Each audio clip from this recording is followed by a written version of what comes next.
Welcome back. This is the London Eye Mystery, Chapter 5, Night Talk. Salim slept on the lilo next to my bed that night. I've hardly ever had to share before. My hand shook itself out. Salim shuffled into a sleeping bag without saying much. I wondered if I could start a conversation, but what about?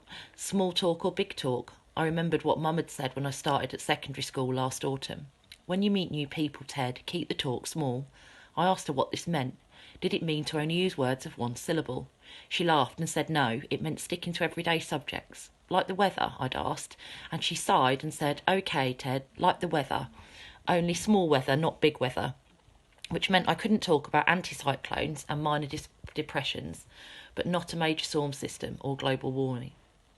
Salim, I said, do you do small talk? Hey, said Salim. He sat up. Nah, small talk's boring. It's what people do to pass the time when they haven't got anything interesting to say. So you prefer big talk?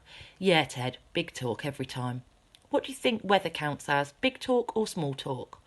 What, rain and snow and stuff? Rain, snow, storms, fronts, global warming? Big talk, definitely. Global warming's great. I saw the movie. All New York was underwater. London might be one day, I said. Nah, Salim said, not London, not Manchester, just New York. He brought his knees up to his chin. My mum hates Manchester, he said. She says she hates the rain. I like rain, I said, thinking about how all life depended on it. I like rain too, said Salim. It's cool and calm. Without it, we'd die of dehydration. Too right. But too much and you get a flood. Yeah, Salim smiled. A flood. Like Noah's Ark. Some people, I said, say the Bible flood was real and that it could be coming again. Salim's head went off to the side and he looked straight at me. Why are you so interested in the weather, Ted? I thought, it's a system, and I like systems. The weather system is hard to understand because there are so many variables.